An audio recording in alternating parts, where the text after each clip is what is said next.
to Tamil Gospel Tabernacle channel. கர்த்தருடைய பரிசுத்த நாமத்துக்கு மகிமை உண்டாவதாக. Glory be to the holy name of the Lord. ஆதியாகமம் 2ஆம் அதிகாரம் 21 லிருந்து 23 வரை வாசி. அப்பொழுது தேவனாகிய கர்த்தர் ஆதாமுக்கு 5 நித்திரையை வரப்பண்ணினார். அவன் நித்திரை அடைந்தான். அவர் அவன் விலா எலும்புகளில் ஒன்றை எடுத்து அந்த இடத்தை சதையினால் அடைத்தார். தேவனாகிய கர்த்தர் தாம் மனுஷனில் எடுத்த விலா எலும்பை மனுஷியாக உருவாக்கி அவளை மனுஷனிடத்தில் கொண்டு வந்தார்.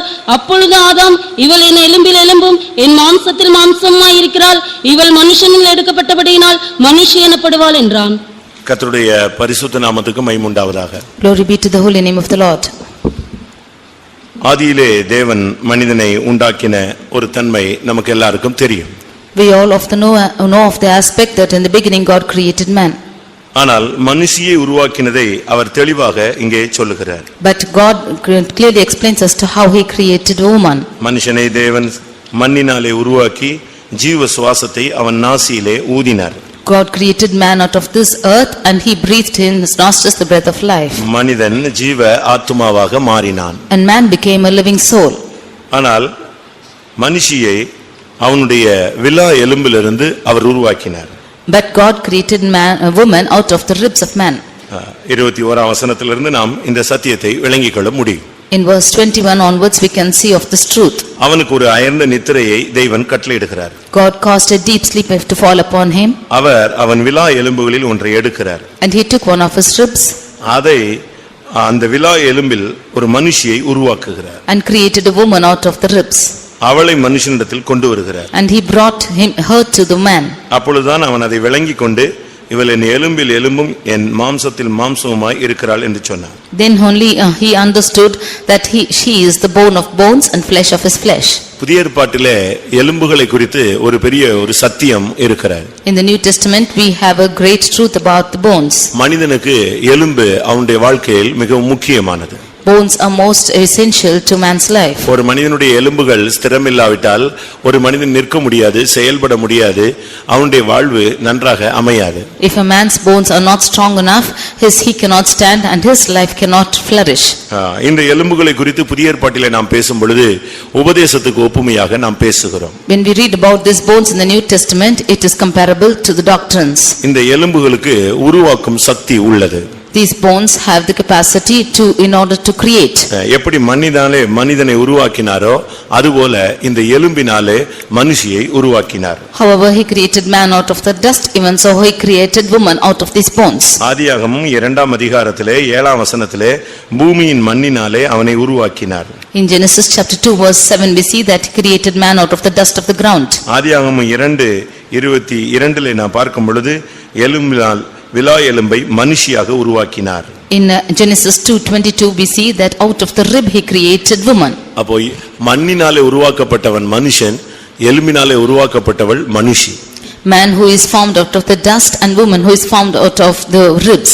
கர்த்தருடைய பரிசுத்த நாமத்துக்கு மகிமை உண்டாவதாக. Glory be to the holy name of the Lord. இது இன்னொரு பகுதியா நான் சொல்லும் போனால் மண்ணினாலே உருவாக்கப்பட்டவன் மனிதன். On the other angle if we have to say, he who is created out of the dust is the man. மனுஷி எலும்பினால் உருவாக்கப்பட்டது போல மணவாட்டி உபதேசத்தினால் உருவாக்கப்படுகிறாள். As the woman is created out of these bones, even so out of these doctrines the bride is created. ஒரு தனி மனிதன் மணவாட்டியாக மாற வேண்டுமானால் அவன் கிறிஸ்துவின் எலும்பில் இல்லாவிட்டால் அவருடைய உபதேசத்தின் மூலமாய் உருவாக்கப்பட்டவனாய் இருக்க வேண்டும். If an individual man has to be formed as the bride, then he should be created out of the bones of Christ or the doctrines of Christ. உபதேசம் இல்லாமல் உருவாக்கப்பட்டால் அவன் ஒரு சதை பிண்டம். Without doctrines, if he is created, then he is cursed. ஒரு பிள்ளைக்கு சதை மாத்திரம் எல்லாம் இருந்தால் எப்படி இருக்கும் என்று யோசித்து பாருங்க. If a child is having only a lump of flesh, how it will be found? ரொம்ப அழகான சிவப்பான சதையாக இருந்தால் மட்டும் போதுமா? Or even though it is beautiful and reddish in color, is it sufficient? எலும்புகள் இல்லாவிட்டால் அது உட்காராது, நடக்காது, செயல்பட முடியாது. Without bones it will not sit, it will not walk, it cannot activate anything. அதுபோல மனம் திரும்புதல் இப்படி பலவிதமான காரியங்கள் ஒரு மனிதனுக்குள்ளே இருந்தாலும் மனவாட்டியாக உருவாக வேண்டுமானால் உபதேசம் என்ற எலும்பு தேவை.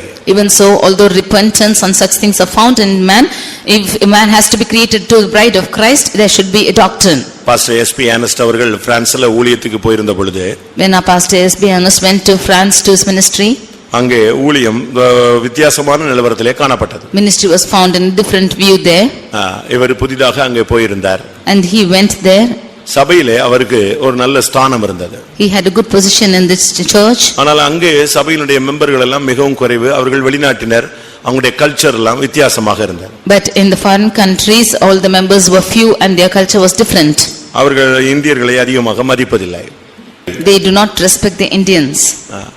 அப்படினால அவங்க இவர் போன ஃபர்ஸ்ட் சர்வீஸ்ல இவரை எவ்வளவு மரியாதை குறைவா நடத்தணுமோ அவ்வளவாக அவங்க பாட்டுக்கு இஷ்டத்துக்கு திரும்பி உட்கார்ந்துட்டு ஆராதனையில வொர்ஷிப் பண்ணாம இருந்தாங்க. Therefore, in the first service that he conducted, they did not respect him and they turned back their backs in the first meeting. அது அவருக்கு ரொம்ப விசனமாக இருந்தது. That was grievance to him. அந்த வாரத்துல அவர் விசிட்டிங் போனார். That week he went for visiting. ஒரு வீட்டுக்கு அவர் visiting போயிருந்தார். He went to a house to visiting. அந்த வீட்ல உள்ள பிள்ளைகள் எல்லாம் குடும்பத்தாரை விசாரித்தார். And he inquired all that family and children. அவர்களை விசாரித்த பொழுது அப்ப அவங்க சொன்னாங்க சில பிள்ளைகளை குறித்து தங்களுடைய பிள்ளைகளை சுத்தி சொல்லிட்டு தங்களுடைய ஒரு பிள்ளை ஹாஸ்பிடல்ல இருக்கிறதாக சொன்னாங்க. When they were inquiring about that family, they said that all their families were laid like this and one of their children were in the hospital. ஏன் கேட்டார். He asked why. அந்த பிள்ளை பிறந்ததிலிருந்து இருந்து உட்கார முடியாது. From the day the child is born, it cannot sit. ஏனென்றால் அதனுடைய முதுகெலும்பு எலும்பாக இல்லாம சதையாக இருக்கு. Because the backbone of it was not a bone but a flesh. பிறந்ததிலிருந்து அது அப்படியே அமைந்து விட்டது. From the day it's born, it was like that. அது எலும்பாக அந்த ஸ்திரத்தன்மைக்கு வராம அப்படி சதையாகவே அப்படி எலும்பு அந்த சதை எலும்பினுடைய எல்லா பகுதியும் இருக்கும் ஆனா எலும்பாக இருக்காது. Because it had no firmness of the bones and every portion of it was not a bone but a flesh. அதனால பிறந்ததிலிருந்து ஹாஸ்பிடல்ல பெல்ட் போட்டு மெயின்டைன் பண்ணி ஹாஸ்பிடல்ல உட்கார வைப்பாங்க, நிக்க வைப்பாங்க, படுக்க வச்சிருவாங்க. Therefore, from the day the child was born, it was kept in the hospital and with the help of belt, they will make us stand and sit and like make அந்த a lie. Belt எடுத்துட்டா அது என்ன செய்யும்? பொடலங்க மாதிரி கொலகொலன்னு போய் கீழ விழுந்துரும். If that belt is taken away, then that flesh will just go soft and fall down. அதுக்கு பிறகு அந்த பிள்ளையை அந்த பெல்ட்டுக்குள்ள என்ன செய்ய முடியாது? ஒரு செட்டிங்ல கொண்டு வர முடியாது. After that, the child cannot be brought under the setting of that belt. ஏனென்றா அந்த ஸ்பைனல் கார்டு அந்த முதுகெலும்பு அதுக்கு ஸ்திரத்தன்மை இல்ல. Because the backbone has no firmness. அதனால ரொம்ப கஷ்டப்பட்டு அந்த பிள்ளையை ஒரு வாலிப பிள்ளையாக உருவாக்கி வச்சிருக்காங்க அவங்க. Therefore, with a lot of difficulty, they have formed the girl as 17 வருஷமா அது அப்படித்தான் இருக்கு. வளர்ந்துட்டே வருது. பிள்ளைலாம் வளருது ஆனா என்ன இல்ல? எலும்பு இல்ல. For 17 years, the child was growing, but there was no bone in it. ஆவியானவர் சொன்னாரா அந்த பிள்ளையை போய் பாருங்க. And the Spirit of God asked him to go see that girl. இவருக்கு ஊழியத்துல இப்படி ஒரு மாதிரி இருக்காங்களேன்னு சொல்லி ரொம்ப மனவேதனையோட இருந்த நேரத்துல ஆண்டவர் சொன்ன உடனே சரின்னு போயிட்டாராம். When he was grieved thinking that it was such a thing in the ministry, when the Lord commanded him to go, he went. அந்த பிள்ளையை போய் பார்க்கலாமான்னு கேட்டாராம். ஓகே போலாம்னு சொல்லிட்டு போயிட்டாங்க. He asked whether he can go to that girl and he said let's go and he went. அங்கே போய் பார்த்தபோது When he went and saw அழகான ஒரு வாலிப பெண்ணு, ஆனா அதுக்கு என்ன செய்ய முடியாது? உட்கார முடியாது. ஆனா அவங்க பெல்ட் கில்ட் போட்டுலாம் என்ன செஞ்சிருக்காங்க? உட்கார வச்சிருக்காங்க. she was a beautiful girl but she could not sit but they had given her the belt and they made her sit. கொஞ்ச நேரம் இயேசுவை பத்தி பேசினார். For some time he spoke about Jesus. ஆவியானவர் என்ன பேச விரும்புறாரோ அதெல்லாம் இவர் அவர்ட்ட அந்த பிள்ளைகிட்ட பேசிட்டே இருந்தார். Whatever the Spirit of God decided to speak, he spoke to that girl. பேசி அந்த பிள்ளைக்குள்ள faith உருவாயிடுச்சு. He spoke to that girl and created faith in her. Okay இப்போ ப்ரே பண்ணலாமான்னு கேட்டாராம். And now he asked whether he can pray. எல்லாரும் சொன்னாங்க pray பண்ணுங்க. And now they prayed. தல்ல கை வச்சு ஒரு ஜெபம். They prayed keeping the hands on the head. ஒரு சிம்பிள் ஒரு prayer. It was a simple prayer. Prayer முடிஞ்சிருச்சு. And the prayer was over. Prayer முடிஞ்ச உடனே அந்த பிள்ளை அவங்க அப்பாவை கூப்பிட்டு இந்த பெல்ட்டை கொஞ்சம் ரிமூவ் பண்ணுங்கன்னு சொல்லிச்சு. And after the prayer was over, that girl asked to remove the belt. அவர் சொன்னாரா ஐயோ ரிமூவ் பண்ண முடியாது. And he said he refused to remove the belt. இல்ல எனக்கு ஒரு மாதிரி அன்ஈசியா ஃபீல் பண்றேன். முதல்ல இந்த பெல்ட்டை ரிலீஸ் பண்ணுங்கன்னு சொன்னாங்க. She said that she felt uneasily to have that belt and asked to remove. உடனே அவங்க டாக்டர்ஸ் வர சொன்னாங்க. Immediately the doctors were invited. இப்ப டாக்டர்ஸ் வந்த உடனே அந்த பிள்ளை சொல்லிச்சு எனக்கு இத கொஞ்சம் ரிமூவ் பண்ணி காட்டுங்க. Now when the doctors came, the girl asked to remove the belt. அப்ப டாக்டர் சொல்லிட்டாங்களா நோ அப்படி பண்ணவே முடியாது. 17 வருஷமா எப்படி வச்சிருக்கோம் இப்படி தான் மெயின்டைன் பண்ணிட்டு வரோம். இன்னைக்கு ஒரு நாள்ல எடுத்துட்டு திருப்பி பிள்ளையை ஒரு மாதிரி அது அப்செட் ஆயிரும் கொலாப்ஸ் ஆயிரும் முடியாதுன்ட்டாங்க. Now when the doctors were requested to remove the belt, they said for 17 years we were preserving the girl like this, but if we remove the girl will collapse. என்ன ஆயிருக்குன்னு யோசிச்சு பாருங்க. Just think and see what will happen. Doctors முடியவே முடியாதுட்டாங்க. கடைசில இந்த பிள்ளை சொல்லிச்சு நானே வேணா என்ன செஞ்சிரறேன் ரிலீஸ் பண்ணிடுறேன் எனக்கு ரொம்ப மோசமா இருக்கு எடுத்துருங்கன்னு சொல்லிச்சு. The doctors refused to release the belt, but this girl herself said that she will அங்க உள்ள remove the ஒண்ணு belt. நடந்திருக்குன்னு யாருக்கு என்ன செய்ய மாட்டேங்க, மண்டையில புரிய மாட்டேங்க. None of them could understand that something has worked out inside. அவங்க என்னன்னா 17 years எத்தனையோ பாஸ்டர்ஸ் வந்திருக்காங்க, பார்த்திருக்காங்க, பிரேயர் பண்ணிருக்காங்க. அதே மாதிரி இவரு ஒரு பிரேயர் பண்ணிருக்காரு. இப்படித்தான் அவங்க வந்து யோசிச்சுட்டு இருக்காங்க. கடைசியில அந்த பிள்ளை லாஸ்ட்ல டாக்டர்ஸ்லாம் வார்ன் பண்ணி கடைசியில பெல்ட்டை ரிமூவ் பண்ணிட்டாங்க. They thought for 17 long years she was like that and she was maintained like that. Finally the doctors came and consulted and removed the belt. அவ்வளவுதான். That was- அழகா எந்திரிச்சு உட்கார்ந்தா, நின்னா, நடந்தா, வேகமா ஃபாஸ்டா போக ஆரம்பிச்சா. என்னாச்சு? அந்த சதை எதா மாறிடுச்சு, எலும்பாய் மாறிடுச்சு. She beautifully got up, stood and she began to walk fast. The flesh was turned to bones. அதுக்கு பிறகு சண்டே சர்வீஸ்ல எல்லாரும் அட்டென்ஷன்ல இருந்தானுங்க. And finally on the Sunday service all of them were in attention. அதோட அந்த பிரான்ஸ் ஊழியத்துல இருக்கிற பிசாசு நெஞ்சிருச்சு, ஓடி போயிடுச்சு. From that day the Satan which was prevailing in the trans ministry went away. அந்த சபைக்குள்ள இருந்த ஆவி ஓடி போயிடுச்சு. That which was in the spirit in the church fled away. எலும்பு சரியானது, சதை எலும்பாக மாறினது, சபை சரியாக மாறிவிட்டது. Bones was right and the church became into good doctrines and the church became as church. ஒரு சபையில உபதேசம் சரியாக இருந்தா அந்த சபையில இருந்து மனவாட்டிகள் உருவாவார். If the doctrine is right in the church, their bride will be formed in the church. உனக்குள் ராஜாக்கள் தோன்றுவார்கள் என்பது வாக்குத்தத்தம். Their kings will arise from these, the promise. உனக்குள் ராஜாக்களும் பிரபுக்களும் ஆளுகை செய்கிறவர்களும் தோன்ற வேண்டும். Kings and princes and rulers should rise up from you. ராஜாக்களும் ஆசாரியர்களும் உனக்குள்ள இருந்து உருவாக்கப்பட The வேண்டும். priests and princes should rise up from you. சீயோனும் எருசலேமும் உருவாக்கப்படாத இடத்துல உபதேசம் இல்லை என்று அர்த்தம். Where Zion and Jerusalem are not formed, we can understand there's no doctrine. ரட்சிப்பு வேறு, உபதேசத்தினுடைய வளர்ச்சி தன்மை வேறு. Salvation is only the name of the growth of doctrine. அதை நாம் சரியான விதத்தில் விளங்கிக் கொள்ள வேண்டும். We should understand that rightly. மண்ணினால் உருவாக்கப்பட்ட மனிதன், அவன் மூலம் அவனுடைய எலும்பிலிருந்து உருவாக்கப்பட்டது மனுஷி.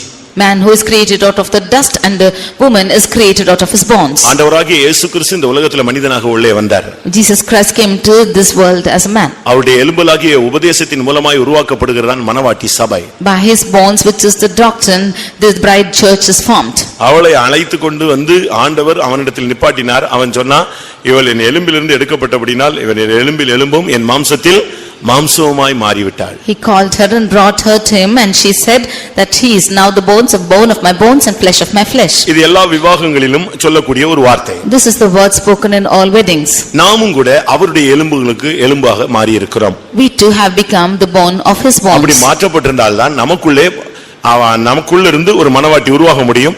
இன்னொரு விதத்துல நம் மூலமாய் அநேகர் மனவாட்டியாய் மாற்றப்பட முடியும். Only if we have been changed like this, there could be a bride which is formed in us and through us many bride will be formed. எபேசியர் 5ஆம் அதிகாரத்திலே 30ஆம் வசனத்தில் பார்க்கும் பொழுது, When we read in Ephesians chapter 5 verse 30, எபேசியர் 5:30, நாம் அவருடைய சரீரத்தின் அவயவங்களாயும் அவருடைய மாம்சத்திற்கும் அவருடைய எலும்புகளுக்கும் உரியவர்களாயும் இருக்கிறோம். நாம் அவருடைய சரீரத்தின் அவயவங்களாயும் அவருடைய மாம்சத்திற்கும் அவருடைய எலும்புகளுக்கும் உரியவர்களாயும் இருக்கிறோம். for we are members of his body, of his flesh and of his bones. நாம் அவருடைய எலும்புகளுக்கு உரியவர்கள். We are belonging to his bones. அப்ப நாம் எல்லாம் அவருடைய எலும்புகள் தான். Then we are his bones. அவர் மணவாளன் இல்லாவிட்டால் புருஷன். He is the bridegroom or the husband. நாம் அவருடைய மனைவி இல்லாவிட்டால் மனைவாட்டி. We are his bride or the wife. கர்த்தருடைய பரிசுத்த நாமத்துக்கு மகிமை உண்டாவதாக. Glory be to the holy name of the Lord. ஒரு மனிதன் உபதேசத்துக்கு எவ்வளவு இடம் கொடுக்கிறானோ அவ்வளவு அவனுடைய வாழ்விலே மனவாட்டியின் தன்மைகளை நாம் பார்க்க முடியும். How much ever importance a man is giving in his life for the doctrine, to that extent we can see the bride being formed in him. உபதேசத்துக்கு இடம் கொடுக்காத ஒரு மனிதனுடைய வாழ்வில மனவாட்டியின் தன்மைகளை நாம் காண இயலாது. To the one who is not giving room for the doctrines in his life, we cannot see the tendencies of the bride in his life. நீங்களே யோசித்து பாருங்க. You yourself think for yourself. இன்னைக்கு உலகத்திலே எவ்வளவோ விவாகங்கள் நடக்கிறது. Today many weddings are conducted in the world. எல்லாம் ஒரே மாதிரி நடக்குன்னு நினைக்கிறீங்களா? எல்லாம் ஒரே மாதிரி நடக்கிறது என்று நினைக்கிறீர்களா? Do you think that all of them are conducted in the same manner? ஒரு சில இடத்துல மாலை மாத்திட்டு போயிட்டே இருக்கான். In some places they cut the garland and go. ஒரு கயிறை கட்டிட்டு போயிட்டே இருக்கான். They tie the rope and go. ஒண்ணுமே வேண்டாம், நீ என் கூட வந்தா போதும்னு போயிட்டே இருக்கான். With nothing, you come with me, that's sufficient, is going. ஆனா அதே நேரத்துல But at the same time, கோடிக்கணக்காக பணம் செலவழித்து விவாகம் நடைபெறுகிறதும் இருக்கிறது. we see that crores of money spent about the weddings. அது போலதான். It's like this. இன்னைக்கு அநேக இடங்களில சபைகள்ல மனவாட்டின்லாம் சொல்லுவாங்க. In many churches today they will say it is the bride. மனவாட்டி மனைவிலாம் நாம பார்க்கலாம். ஆனால் அந்த பூரணம், உன்னதம், நிறைவு இப்படிங்கறத நாம் எல்லா இடத்துலயும் என்ன செய்ய முடியாது, எதிர்பார்க்க இயலாது. We can see the wife and the bride and all other places, but we cannot see the experience of the bride or the perfectness. அது ஒரு புனிதமான ஒரு தன்மை உள்ளது. That is a divine character. அந்த அளவு நாம் ஒரு மணவாட்டியாக உருவாக்கப்பட வேண்டும். To that extent we should be formed as the bride. எலும்புகள் முறிக்கப்படவே கூடாது. The bones should never be broken. நீதிமானுடைய எலும்புகள் முறிக்கப்படுவது இல்லை. The bones of the righteous will never be broken. உபதேசத்துல காம்ப்ரமைஸே பண்ண முடியாது. You cannot compromise the doctrine. உபதேசத்தை முறிக்கவும் கூடாது. You should not break the doctrine. உபதேசத்தை நம்ம முறிச்சிட்டோம்னு சொன்னா அதுக்கு பிறகு ஒருத்தனை முதுகெலும்பு ஒடிச்சிட்டா அவன் என்ன ஆவான்? அதுதான். If we break the doctrine, if one's bones backbone is broken, what has happened? It's all நீங்க இந்த பேக் பெயின் சொல்றாங்க பாத்தீங்களா? You say about the back pain. அது ஒரு சின்ன நரம்புல உள்ள போராட்டம் தான். It's a small nervous problem. ஒரு டிஸ்க் ப்ராப்ளம் தான். அந்த முதுகுல இருக்கிறதான ஒவ்வொரு டிஸ்க்லயும் லேசா ஒரு தன்மையில அசைவு இருந்துச்சுனாலே அவன் அன்னைக்கு முழுசும் செத்தான். It's the problem in the disc which is in the backbone, and if there is a shaking in it, a little move, then is over the day. அதுபோல Like this. உபதேசத்துல ஒரு சின்ன பெசகுதல் இருந்தா கூட மணவாட்டி உருவாக்கப்பட முடியாது. மணவாட்டி சபை நல்லா இருக்காது. If there is a மணவாட்டி சபை இருக்கும், சபை வேதனையோடு போயிட்டே இருக்கும். Even if there is a slight slip in the doctrine, the church will be there, the bride will be there, but the church will not be going on. உபதேசத்தை முறிக்க அனுமதிக்கவே கூடாது. The doctrine should never be broken. இந்த உபதேசத்துக்காக எத்தனை பேர் தாய் தகப்பனை விட்டுருக்காங்க தெரியுமா? You know, for this doctrine, how many of them have left their parents? இந்த உபதேசத்துக்கு மாறாக இருக்காங்கன்னு சொல்லி எத்தனை பேர் அண்ணன் தம்பியினுடைய நல்ல ஃபங்க்ஷன்கள் நல்லது கெட்டதுக்கெல்லாம் போகாம இருக்காங்க தெரியுமா? How many of them, because it is contrary to the doctrine, they do not go for the functions of their brothers? இந்த உபதேசத்துக்கு மற்றவர்களோடு காம்ப்ரமைஸ் பண்ண முடியாம எத்தனை பேர் உலகத்தை விட்டு இல்லாவிட்டா ஊரை விட்டு குடும்பத்தை விட்டு சமுதாயத்தை விட்டு புறக்கணிக்கப்பட்டிருக்காங்க தெரியுமா? How many of them not able to compromise against this doctrine? They have been put away from the society and families. உபதேசத்தை வளைக்க முடியாது. You cannot bend the doctrine. உபதேசத்தை முறிக்கவும் கூடாது. You should not break the doctrine too. யோவான் 19ல பார்க்கும் பொழுது இயேசுவின் எலும்புகளை முறிக்கும்படியாக வந்தாங்க, கால் எலும்புகளை. ஆனா முறிக்கவில்லை, ஏனென்றால் அவர் அதுக்குள்ளே மரித்து விட்டிருந்தார். In John's Gospel chapter 19 we see that they came to break the bones of Jesus, but before that he was broken, he was dead already. சிலுவையிலே அறையப்பட்ட ஒருவன் ஒரு குறிக்கப்பட்ட நேரத்துக்குள்ளே மரிக்காவிட்டால் அவனுடைய எலும்புகளை முறிப்பது அங்கே பாரம்பரிய சடங்காக இருந்தது. If one who was crucified on the cross, if he does not die within a few hours, it was the custom that the bones be broken. ஏனென்றால் அவனுக்கு அடுத்த நாள் அவனை வைக்க முடியலன்னு சொன்னா எலும்பை முறிப்பாங்க. எலும்பை முறிக்கும் போது சீக்கிரமா செத்து போயிடுவான். Because if they are not able to keep for the next day, if his bones are broken, then he will die fast. இயேசுவோடு ரெண்டு கள்ளர்கள் அங்கே சிலுவையிலே அறையப்பட்டிருந்தார்கள். One or two thieves were crucified along with Jesus. அவங்க வந்தபோது அந்த ரெண்டு பேரும் உயிரோடு முணங்கிக்கிட்டு கிடந்தாங்க. Then they came back, they saw them both alive. ஆனா இயேசுவோ மரித்திருந்தார். But Jesus was dead. எல்லாரும் ஆச்சரியப்பட்டாங்க. All of them marveled. ஆனபடியால் அவருடைய எலும்புகள் என்ன செய்யவில்லை?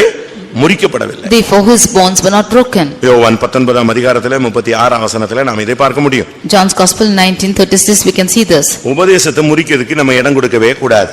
You should not allow the doctrine to be broken. அவருடைய எலும்புகளில் ஒன்று முறிக்கப்படுவதில்லை என்ற வேத வாக்கியம் நிறைவேறும்படி இவைகள் நடந்தது. That the word of God which bear the record saying that his bones is not broken has been fulfilled. 32 33ல பாத்தீங்கன்னா 32ல அந்த கள்ளர்களுடைய காலெலும்புகள் முறித்தார்கள். 33ல இயேசுவின் காலெலும்புகளை முறிக்கவில்லை. Verse 32 we can see that they break the legs of the thieves which were there crucified, but the bones of Jesus was not crucified. மற்ற சபையினுடைய உபதேசங்கள் எல்லாம் முறிக்கப்படலாம், ஆனால் மணவாட்டி சபையினுடைய எலும்புகள் என்ன செய்யக்கூடாது? இயேசுவினுடைய எலும்புகள் முறிக்கப்படவில்லை. The doctrines of the other churches can be broken, but the bride which is Jesus Christ, the wife, the doctrines will never be broken. அதனால தான் நம்ம மற்றவங்களோட காம்ப்ரமைஸ் பண்ண மாட்டேங்கிறோம். காம்ப்ரமைஸா நம்மளால போக முடியல, மற்றவங்க நம்மளோட காம்ப்ரமைஸ் ஆக முடியல. Therefore we are not able to compromise with the others, and others are not able to compromise with us. நம்ம தனித்துவம் வாய்ந்தவர்கள் என்று நான் சொல்ல வரவில்லை. I do not want to say that we are individual.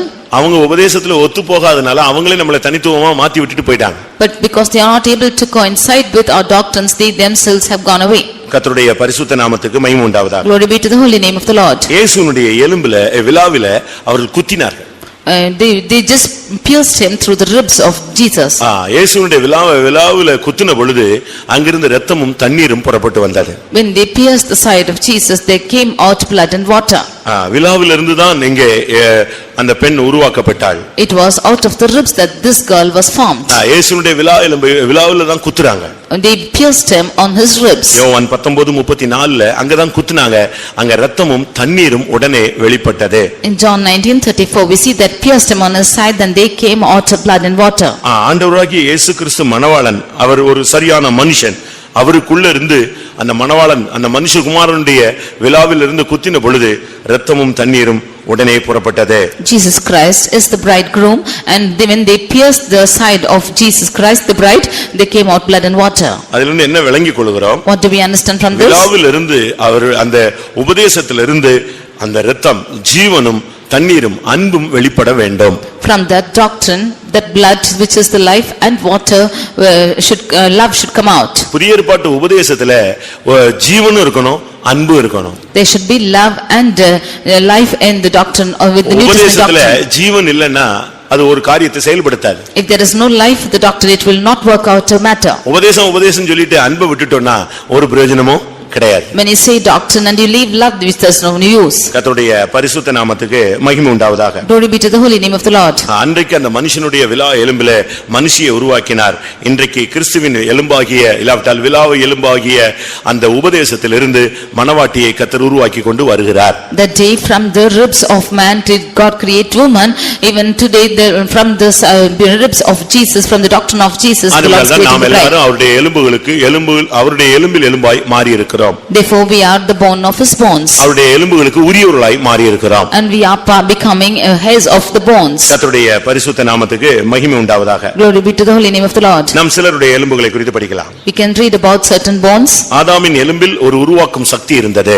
In the bones of Adam was of creating power. உபதேசத்தில் ஒரு உருவாக்கும் சக்தி இருக்கிறது. In the doctrine is the creating power. ஆதியாகமம் 50ஆம் அதிகாரத்துல Genesis chapter 50. ஆதியாகமம் துவக்கமும் எலும்பில தொடங்குகிறது, முடிவும் எலும்பில முடிகிறது. The beginning of Genesis is in bones and also end is also in bones. இரண்டாம் அதிகாரத்திலே எலும்பை குறித்து நாம் பைபிள்ல பார்க்கலாம். 50ஆம் அதிகாரம் கடைசி வசனமும் அந்த லாஸ்ட் போர்ஷனும் எலும்பில தான் முடியுது. We read about the bones in Genesis chapter 2. Also in 50th chapter, the last portion, we can see about the bones. ஆதியாகமம் 50:25-26ல ஒரு மனிதனுடைய எலும்பை குறித்து வேதம் சொல்லுகிறது. வாசிங்க. Genesis chapter 50 verses 25 and 26, we see about the bones of a man. தேவன் உங்களை சந்திக்கும் போது என் எலும்புகளை விடத்திலிருந்து கொண்டு போவீர்களாக என்றும் சொல்லி யோசேப்பு இஸ்ரவேல் புத்திரரிடத்தில் ஆணையிடுவித்துக் கொண்டான். யோசேப்பு 110 வயதுள்ளவனாய் மரித்தான். அவனுக்கு சுகந்த வர்க்கமிட்டு எகிப்து தேசத்தில் அவனை ஒரு பெட்டியிலே வைத்து வைத்தார்கள். கர்த்தருடைய பரிசுத்த நாமத்துக்கு மகிமை உண்டாவதாக. Glory be to the holy name of the Lord. யோசேப்பு பார்வோனுடைய அடுத்த ஸ்தானத்திலே உட்கார்ந்திருந்தான். Joseph was in the next position to Pharaoh. அவனுடைய முடிவு நாட்கள் வரும் பொழுது அவன் ஜனங்களிடத்துல தன்னுடைய குடும்பத்தாரிடத்துல ஒரு வார்த்தையை கேட்டு பெற்றுக்கொண்டான். When he was going towards the end of his days, he took a promise from his household. நீங்கள் இந்த தேசத்தை விட்டு ஒரு காலத்துல புறப்படுவீர்கள். You will set out from this land one time. அப்படி புறப்படும் பொழுது When you should go like that, என்னுடைய எலும்பை நீங்க இங்க வைக்க கூடாது. you should not keep my bones here. அப்படினா என்னுடைய சரீரத்தை இங்க அடக்கம் பண்ண கூடாது. That means you should not bury my body here. நீங்க விடுதலை ஆகும்போது ஒரு பெட்டியில வச்சு இது எங்க கொண்டு போயிரணும்? கானானுக்குள்ள கொண்டு போயிடணும். When you are delivered, you should keep it in a box and take me to Canaan. தன்னை இங்க அடக்கம் பண்ண கூடாது என்கிறதுல தன்னுடைய எலும்பு இங்க மாட்டிக்கொள்ள கூடாதுங்கிறதுல ரொம்ப கவனமாக இருந்தான். He was very careful that his bones should not be stuck up to that place. அதனால அவன் அவங்க கிட்ட ஒரு சத்தியம் வாங்கி கொண்டான். Therefore he got a promise from them. என்ன சத்தியம்னா? What was the promise? தேவன் உங்களை சந்திக்கும் போது எத்தனை வருஷம் ஆனாலும் சரி, 400 வருஷம் ஆனாலும் சரி, என் எலும்புகளை இவ்விடத்திலிருந்து நீங்க கொண்டு போயிடணும். That oath was, even if the Lord should take even 400 years, you should take away my bones from here. அவங்க உடனே பார்த்தாங்க, அவன் மரிச்ச உடனே அது ஒரு அழகா ஒரு பெட்டியில நிஞ்சாச்சு வச்சிட்டாங்க. Immediately when he was dead, they embalmed and kept his body in a coffin. இந்த எலும்புகள் என்று யோசேப்பின் எலும்புகள் என்று சொல்லும்போது அதுல பல காரியங்கள் அடங்கி இருக்கிறது. When it is the bones of Joseph, there are many things hidden in it. ஏனா ஒரு மனிதனுடைய வாழ்க்கையிலுடைய எல்லா தன்மையும் எலும்புகளுக்குள்ள இருக்குன்னு பைபிள் சொல்லுது. Because we find every matters of a man's life is found in this bones. யோபு 20ஆம் அதிகாரம் 11ஆம் வசனத்தின்படி பார்க்கும் பொழுது, Job 20 verse 11. யோபு 20ஆம் அதிகாரம் 11ஆம் வசனம். அவன் எலும்புகள் அவனுடைய வால வயதின் பாவங்களினால் நிறைந்திருந்து அவனுடைய எலும்புகள் வால வயதின் பாவத்தினால் நிறைந்திருந்தது. His bones are full of the sin of his youth. ஒரு பாவியினுடைய இல்லாவிட்டால் ரட்சிக்கப்படாதவனுடைய ஒரு பின்மாற்றக்காரனுடைய எலும்பு குறித்து பைபிள் சொல்லும் பொழுது அந்த எலும்பு முழுவதும் பாவத்தினால நிறைஞ்சிருக்குன்னு சொல்லியிருக்கு. When the word of God speaks about a sinner or a backslider, we see that his bones are full of sin. ஆனா யோசேப்பின் எலும்புல என்ன கிடையாது? பாவம் கிடையாது. But in the bones of Joseph is found no sin. ஏனென்றால் அவனுடைய எலும்பு பரிசுத்தமானது. Because his bones are holy. அடுத்து அவன் ரொம்ப நம்பிக்கை உள்ள ஒரு ஆள். Nextly, he is a faithful person. மூணாவது ஒரு பிரதிஷ்டை உள்ள ஒரு ஆள். Thirdly, he is a consecrated man. நான்காவது ரொம்ப வைராக்கியமான ஒரு ஆள். And fourthly, he is full of zeal. அஞ்சாவது ஆவியில வைராக்கியம், ஆவியில வரங்கள் அனல் மூட்டப்பட்ட ஒரு வாழ்க்கை உள்ளவன். Fifthly, he was inflamed in his spiritual life. யோசேப்பை பத்தி நாள் கணக்கா பிரசங்கம் பண்ணிட்டே இருக்கலாம். We can speak about Joseph for days together. அவனுக்கு பைபிள் கிடையாது. He had no word of God. உபதேசம் பண்ணதுக்கு அம்மா அப்பா கிடையாது. Nobody, no parents to give him the அவனை doctrine. கண்டிக்க அண்ணன் தம்பி கிடையாது. No brothers to correct him. முழுவதும் ஆவியானவருடைய முழு கட்டுப்பாட்டிலே இயங்கின ஒரு தனி மனிதன். He was an individual person who was exercised totally by the Spirit of God. ஆனால் அவனுடைய எலும்புகள் பாதுகாக்கப்பட்டது. But his bones were preserved. அவன் சொல்றான், என்னுடைய எலும்புகளை நீங்க இங்க வைக்கவே கூடாது. எகிப்திலே என் எலும்புக்கு இடம் கிடையாது. He said that my bones should not be kept in Egypt in any place at all. என்னுடைய எலும்பு போக வேண்டிய இடம் கானான். The place where my bones should be taken is Canaan. கரெக்ட்டா கொண்டு போய் சேர்த்தறணும். You should take that rightly. ஒருவேளை நான் செத்துட்ட பிறகு நீங்க ஏதாவது குழப்படி பண்ணிடுவீங்களா? சத்தியம் பண்ணு அவ்வளவுன்னு சொன்னான். If you should confuse after my death, you make an oath. இதிலிருந்து என்ன விளங்கிக் கொள்றோம்? What do we understand from this? தன்னுடைய எலும்புகள் பாதுகாக்கப்பட வேண்டும். Our bones should be preserved. எப்படி தான் உயிரோடு இருக்கும் பொழுது தன்னுடைய ஜீவியம் பாதுகாக்கப்படணும்னு எதிர்பார்த்தானோ அதுபோல தன்னுடைய வாழ்க்கையினுடைய பின்பகுதியும் அந்த உபதேசத்தின்படி உள்ள வாழ்வும் பாதுகாக்கப்படணும்ங்கிறதுல ரொம்ப கவனமாக இருந்தான். However, he expected his life to be preserved when he was alive. He expected that bones which was the doctrine to be preserved even after his death. அவனுக்கு நல்ல ஒரு டீச்சராக ஆவியானவர் தான் இருந்தார். The Spirit of God was a good teacher to him. அவர்தான் அவனுக்கு ஒரு நல்ல போதகராக இருந்தார். He was a good preacher to him. சத்திய ஆவியானவர் உனக்குள் வரும் பொழுது சகல சத்தியத்துக்குள்ளும் உன்னை வழி நடத்துவார். When the Spirit of truth comes into you, he shall lead you into all the truth. ஒரு பகுதியில அப்பாவை ப்ளீஸ் பண்ணி வாழ்றான். On one hand, he was pleasing his father. இன்னொரு பகுதியில தேவனை ப்ளீஸ் பண்ணி வாழ்றான். Nextly, he was pleasing the God. இன்னொரு பகுதியில தான் இருக்கிற இடத்துல எல்லாரையும் பிரியப்படுத்தி வாழ்றான். On other hand, he was also exercising it with all the members around. இப்படி ஒரு மனிதன் இப்படி பல டைமென்ஷன்ல என்ன செய்ய முடியாது? வர்க் பண்ண முடியாது. Like this, one man cannot work in different dimensions like this. தன்னுடைய வாழ்க்கையில எவ்வளவோ நழுவி வழுவி விழுகிறதுக்கு வாய்ப்புகள் கிடைக்கும் போதெல்லாம் கண்மலையில தன்னை ஸ்டாண்ட் பண்ணிக்கிட்டே வர்றான். Whenever he had time or opportunities in his life to fall, he was placing his leg on the rock. அப்படினால அவன் கரெக்ட்டா இஸ்ரவேல் ஜனங்கள் புறப்படும் போது மோசேயை பார்த்தான், அந்த பெட்டியை தூக்கிட்டான். Therefore Moses saw the coffin when the Israelites set out and took it. அந்த ஆவியில ஒருமைப்பாட பாருங்க. You see the oneness of the Spirit. எத்தனையோ வருஷத்துக்கு முன்னால அவன் செத்து போயாச்சு. Before many years together he died. மோசே அப்பெல்லாம் கிடையவே கிடையாது. At that time Moses was not found. ஆனா மோசே அந்த வழிவழியா அந்த சத்தியத்தை கேட்டுட்டு வரான். இவங்க கொடுத்த ஆணையை அவன் நினைவுல கொண்டு வர்றான். But Moses heard of this truth and the oath and he remembered it. இப்ப கிளம்பும்போது பாத்தீங்கன்னா பெட்டி தூக்கியாச்சு. Now when they set out, he took out the coffin. யாத்திராகமம் 13ஆம் அதிகாரம் Exodus chapter 13 19ஆம் வசனத்தை பாருங்க. verse 19. மோசே தன்னோடு கூட யோசேப்பின் எலும்புகளை எடுத்துக்கொண்டு போனான். எப்படி? மோசே பாத்தீங்களா? ஒரு தேவனுடைய மனுஷன் ஒரு கரெக்ட் லெவல் வந்த உடனே இப்ப கிளம்பும் போது அவன் தன்னுடைய பண்டம்பாடிகள் எல்லாத்தையும் தூக்கிட்டு கிளம்புனாங்க. And all of them took their own belongings along with them. ஒவ்வொருத்தரும் அவங்கவங்க மனைவி பிள்ளை சட்டி பானை எல்லாம் தூக்கிட்டு கிளம்புனா மோசே எதை தூக்கிட்டு கிளம்புனா? மோசே யோசேப்பின் எலும்புகளை சுமக்க ஆரம்பிச்சிட்டான். When all of them took their belongings and their parts along with them, Moses took the bones of Joseph. அநேகர் இந்த சபைக்குள்ள வேலை, காரு, வீடு, நிலம், எங்க அக்கா, என் கல்யாணம் இப்படின்னு போயிட்டு இருக்கும்போது ஒரு குரூப் இந்த உபதேசத்தின் நிமித்தம் கிறிஸ்துவின் அன்பின் நிமித்தம் நான் சத்தியத்துக்காக நிக்கிறேன், சாகுறேன், பாடுபடுறேன், ஜீவனை கொடுக்கிறேன், இந்த தெய்வீக சுகத்துக்காக நான் செத்தா பரவாயில்ல, இது ஒரு கூட்டம் போகுது. எந்த கூட்டம் பரலோகம் போகும், கானான் போகும்? When most of them who are coming into this church are going for houses, cars and facilities and lands and so on, when a small group of people are going towards the divine truth and the divine healing and so on, which will go to heaven. எல்லாம் புறப்பட்டுட்டு நீங்க ஒரு படம் இருக்கு இந்த 10 commandmentsல பாத்தீங்கன்னா எல்லாம் ஆடு, கோழி, வாத்து எல்லாத்தையும் எடுத்துட்டு கிளம்புவான். ஆனா மோசே எதை இருக்கிறான்? பைபிள் சொல்லுது அவன் யோசேப்பின் எலும்புகளை எடுத்துக்கொண்டான். When you see the 10 commandments, you can see all of them going along with their goat and sheep and oxen and their and all their belongings, but Moses was taking எல்லாரும் உலகத்துக்குரிய பொருட்கள், உலக ஆடம்பரம், பெட்டி, அவன் வீடு இதுதான் தூக்கி தலையறான். இவன் தூக்குன பெட்டி எது? மோசே எடுத்துக்கொண்ட முக்கியமான பெட்டி எது? அவன் எடுத்தது யோசேப்பின் எலும்புகளை தூக்கிட்டான். ஏன்னா ஏற்கனவே வாக்கு கொடுத்திருக்கிறாங்க, அதை நிறைவேற்றணும். When everyone were taking their own belongings which were belonging to this world, Moses remembered the oath and took the bones of Joseph along with them. என்னுடைய சத்தியம் என்ன? What is the truth? மோசேன்னு சொன்னா ஜலத்திலிருந்து எடுத்துக்கொள்ளப்பட்டவன் அர்த்தம். Moses means one who is taken out of water. அது ஞானசானத்தை காண்பிக்கிறது. That shows baptism. ஞானசானம் எடுத்தவன் கையில எப்பொழுதுமே யோசேப்பின் எலும்பு இருக்கணும், பரிசுத்தங்கிற எலும்பு கையில இருக்கணும். அதுதான் அவனை பூர்ணத்துக்கு கொண்டு போய் சேர்க்கும். And to the ones who is being taken baptism, he should have the doctrine which is the bonds, and that is what will take you to heaven. ஞானசானம் எடுத்துட்டியா, உன் கையில ஒரு பெட்டி இருக்கணும். என்ன பெட்டி? யோசேப்பின் எலும்புகள் உன் கையில வந்துடணும். அதுக்கு பிறகு நான் பாவம் செய்வது எப்படி, நான் எப்படி பாவம் செய்ய முடியும், நான் தேவனுக்கு பயந்தவனாச்சே, நான் எப்படி விட்டு கொடுக்க முடியும், நான் எப்படி அட்ஜஸ்ட் பண்ணி போக முடியும், முடியாது மிரண்டுருவான். அவனுக்கு பாவம்னாலே மிரட்சி ஆயிடும். After you take baptism, you should resist this sin and you should have the holiness which is the bonds of Joseph. After baptism, you should be very afraid of the sin itself. ஞானசானம் எடுத்தும் ஒரு பாவ உணர்வு இல்லாம, பாவத்தை குறித்து எந்த விதமான பயமும் இல்லாம இஷ்டத்துக்கு நீ போய்கிட்டு இருக்கிறேன்னா, நீ இஸ்ரவேல் பயணத்துல இருக்கலாம். ஆனா உன் கையில் என்ன கிடையாது? உன் கையில் என்ன கிடையாது? யோசேப்பின் எலும்பு இல்ல. If even after taking baptism, if you are going ahead in this journey, you might go on in the journey of Israelites, but you do not have the bonds of Joseph. நீங்க மட்டும் போயிட்டே இருக்கலாம். You can go on. 6 லட்சம் புருஷர்கள் போனார்கள். And there were 6 lakhs men who went. எல்லார் கையிலும் பலவிதமான பெட்டிகள் இருந்துச்சு. ஆனா இவங்க கையில இருந்த பெட்டி என்னது? யோசேப்பின் எலும்புகள் அடங்கிய பெட்டி. Many kinds of boxes were found in each of their hands, but the bones which Moses had was the bones of Joseph. இவன் லைஃப் முடிஞ்சிருச்சு. Now his life is over. கானான் வரைக்கும் அந்த யோர்தான் வரைக்கும் வந்தாச்சு. இப்ப உள்ள போக முடியல, இவனுடைய ஓட்டம் முடியுது. He went along till Jordan. He could not enter into Canaan and this race is getting over.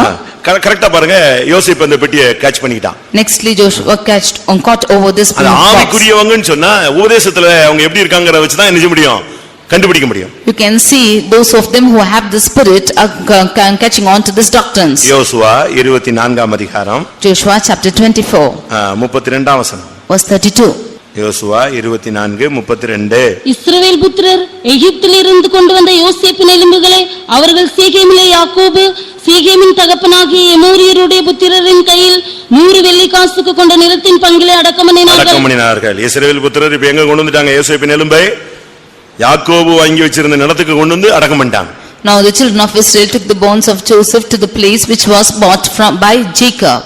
உபதேசத்தை நீ நித்தியம் வரைக்கும் பற்றிக்கொள்ள வேண்டும். You should hold on to the doctrine even until eternity. மரண பரியந்தம் உபதேசத்தை நீ கொண்டு போய் சேர்க்கணும். Until death you should carry on this doctrine. இல்லாவிட்டா இந்த உபதேசம் உன்னை கொண்டு போய் மரணத்துக்கு பின்பு நித்தியத்திலே தெய்வத்தோடு உன்னை இணைத்து விட வேண்டும். Or this doctrine will take you to and unite you after death in eternity with God. அதனால தான் நம்ம உபதேசத்தை அதிகமாக முக்கியப்படுத்துகிறோம். Therefore we give more importance to the doctrine. ஒரு குழந்தை பிறக்கும்போது எலும்பு இல்லாம பிறந்துருச்சுன்னா அந்த தாய்க்கு எவ்வளவு கஷ்டமா இருக்குமோ அது போல தான் ஜீவியத்துல சரியில்லாம விசுவாசிகள் ஊழியர்கள் தடுமாறும் போது நாங்கள் வேதனை. How much ever when a child is born without bones, the mother is troubled about it. Even so, those the people of God who are without this doctrine or those who are failing from this doctrine, we are grieved about them. எலும்புகளுக்குள்ள பாவம் இருக்க கூடாது. உன் எலும்புகளுக்குள்ள பரிசுத்தத்தை குறித்த வாஞ்சையும் தெய்வ பயமும் இருந்து கொண்டே இருக்க வேண்டும். There should be no sins in your bones. There should be always a zeal concerning the holiness and the fear of God should be in the bones. யோசுவாவின் கையிலே இருந்த பெட்டிக்குள்ளே அந்த பெட்டிக்குள்ளே இருந்தது யோசேப்பின் எலும்புகள். The box which was in the hands of Moses and in Joshua was the bones of Joseph. பழைய ஏற்பாட்டில் நான் பார்க்கும் பொழுது ஒரு உடன்படிக்கை பெட்டி இருந்தது. When we see in the Old Testament, we see the Ark of Covenant. அது தேவனுடைய ஒரு திட்டம். That was the plan of God. அந்த பெட்டிக்குள்ளே 3 பொருளை வைக்கும்படியாக தேவன் கட்டளையிட்டார். God commanded 3 things to be kept in that Ark of Covenant. அந்த பெட்டிக்கு மேல கிருபாசனங்கிற ஒரு மூடி இருக்கும். Above it is the mercy seat. அந்த கேருபீன்கள் நடுவுல இருந்தா கர்த்தர் என்ன செய்வாரு? பேசுவார். And in between the cherubims will the Lord speak. உள்ளுக்குள்ள பெட்டிக்குள்ள என்ன இருக்கு? What is found in the box? பெட்டிக்குள்ள 3 காரியங்கள் வைக்கும்படியாக தேவன் கட்டளையிட்டார். God commanded 3 things to be kept in that box. எபிரேயர்களின் நிருபம் 9ஆம் அதிகாரம் 4ஆம் வசனம். Hebrews chapter 9 verse 4. எபிரேயர் 9:4 பார்க்கும் பொழுது, when we read in Hebrews 9:4, அதிலே பொன்னால் செய்த தூபகலசமும் முழுதும் பொற்றகடு புதைந்திருக்கப்பட்ட உடன்படிக்கை பெட்டியும் இருந்தன. அந்த பெட்டியிலே மன்னா வைக்கப்பட்ட பொற்பாத்திரமும் ஆரோனுடைய தளித்த கோலும் உடன்படிக்கையின் கற்பலகைகளும் இருந்தன. பழைய ஏற்பாட்டிலே தேவனுடைய திட்டப்படி அந்த உடன்படிக்கை பெட்டிக்குள்ள என்ன இருக்கணும்? அந்த பெட்டிக்குள்ள என்ன இருக்கணும்?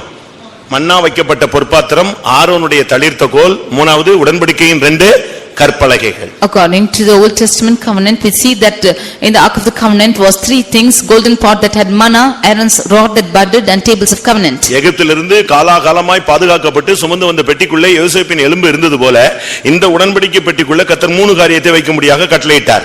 As the box which they had carried for years together was the bones of Joseph found, the Lord kept three things in the Ark of the Covenant. ஒன்று மன்னா வைக்கப்பட்ட பொற்பாத்திரம். One is the golden pot that had manna. இரண்டாவது ஆரோனுடைய தளிர்த்த கோல். Secondly, Aaron's rod that budded. மூன்றாவது உடன்படிக்கையின் கற்பலகைகள். Thirdly, tables of the covenant. ஆனா இது கொஞ்ச நாள் இருந்துச்சு.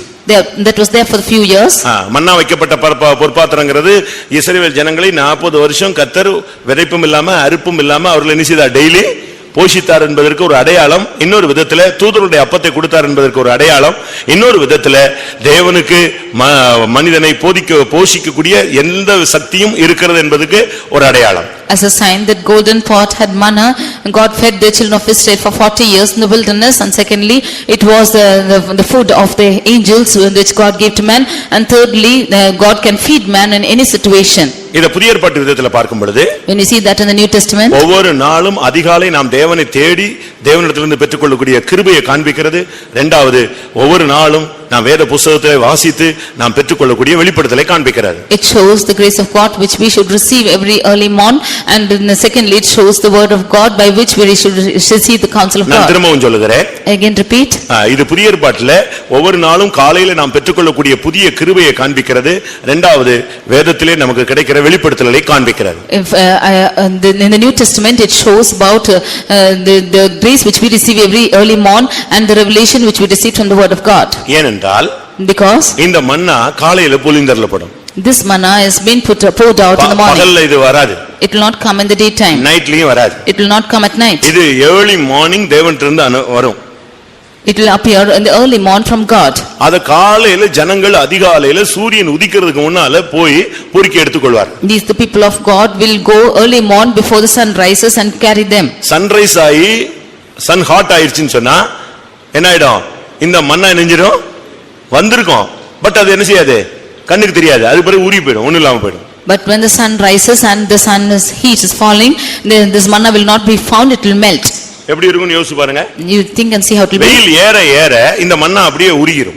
As the sun is going high, this manna will just melt.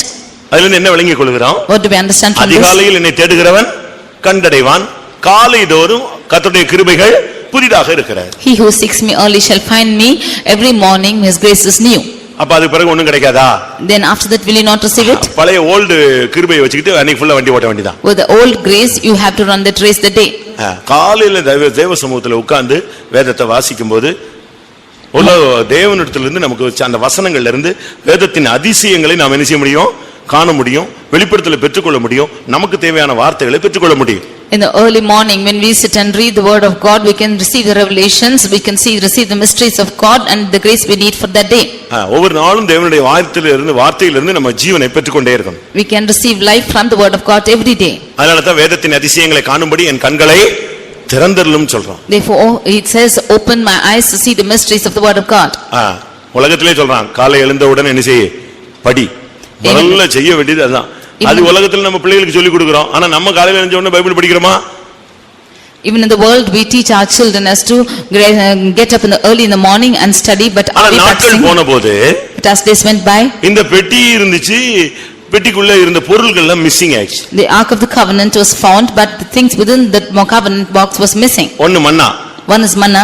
மன்னா வைக்கப்பட்ட பொற்பாத்திரம். The golden pot that had manna. இரண்டாவது ஆரோனுடைய தளிர்த்த கோல். Secondly, Aaron's rod that budded. அந்த ஜனங்களுக்கு திடீர்னு பார்த்தா குழப்பம் வந்துருச்சு. The people were suddenly confused. இவங்க மட்டும் தான் ஊழியக்காரங்கன்னு சொல்றாங்க.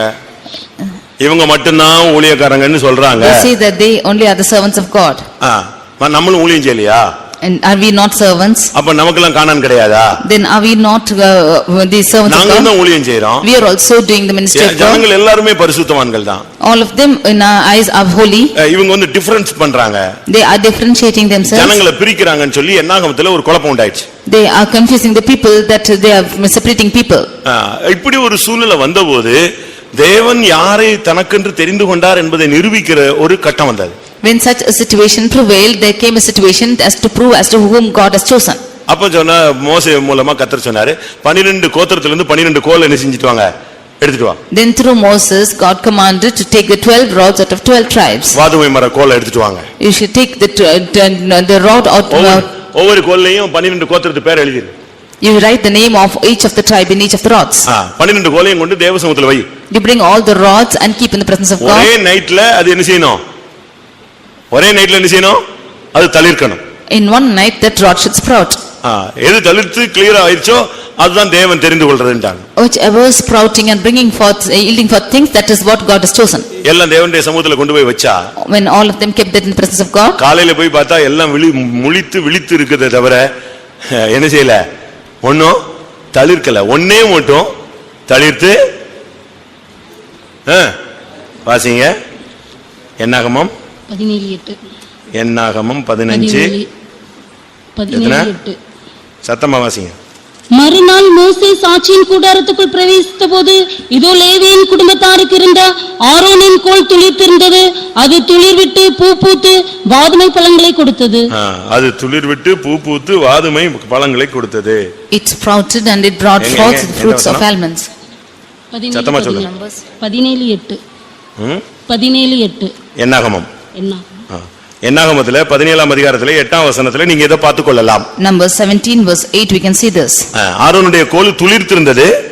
அது மாத்திரம் இல்ல, துளிர் விட்டு பூ பூத்து வாதுமை ஒரே நைட்ல இவ்வளவு நடக்குமா?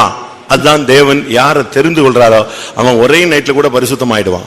The rod of Aaron was budded and brought forth fruits and blossoms. Can anybody in one day, one night happen such a thing? ஒரே நைட்ல ஒரு மனிதனை எந்த விதத்திலும் கர்த்தரால் என்ன செய்ய முடியும்? மாற்ற முடியும். God can change a man in any situation in one day itself. அப்போ மன்னா பொழிந்தது ஒரு அடையாளம். இரண்டாவது ஆரோனுடைய தளிர்த்த கோல் ஊழியத்தின் ஒரு அடையாளம். Then யார் தான் ஊழியம் செய்யணும்ங்கிறதுக்கு கர்த்தர் கன்ஃபார்ம் பண்ண ஒரு அடையாளம்.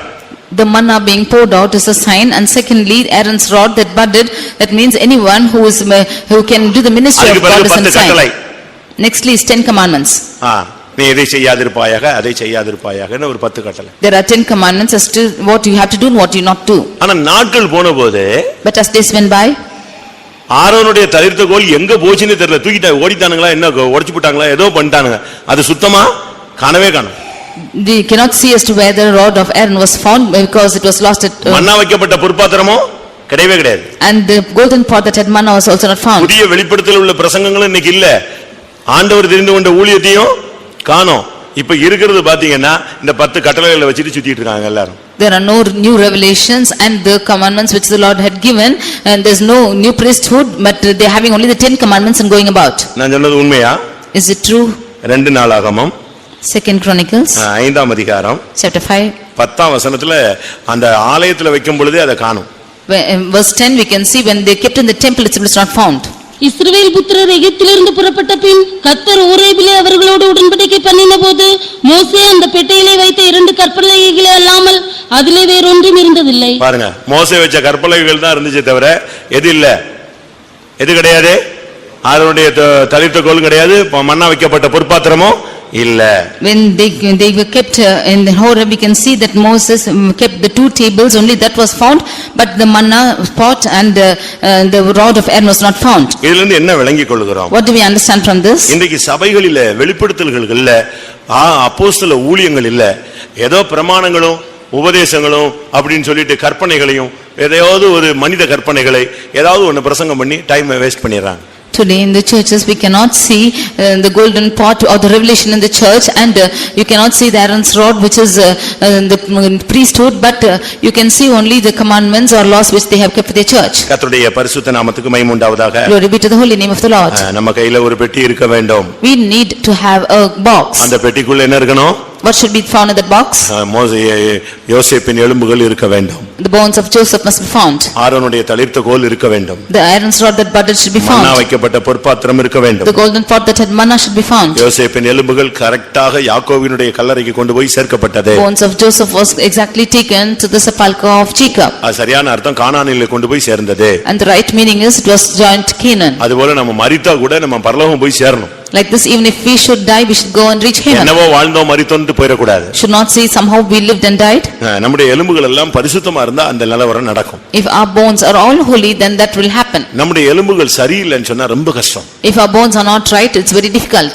இன்னைக்கு அநேகருடைய எலும்புகள் நடு வீதியில வாழ்க்கைகள் அநேகருக்கு கேள்விக்குறியா தான் தென்படுது. Today many of their bones, it's found as a question to them.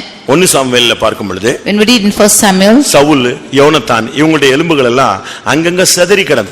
the bones of Saul and Jonathan were scattered abroad. 1 Samuel 31:13 பார்க்கும் பொழுது 1 Samuel chapter 31 verse 11. நம்முடைய ஜீவியம் சரியில்லைன்னு சொன்னா நம்முடைய உபதேசத்தை நாமே நடுவீதியில போடுற மாதிரி இருக்கும். If our life is not right, then we are putting the doctrine in the mid streets. வாசிங்க 1 சாமுவேல் 31:13.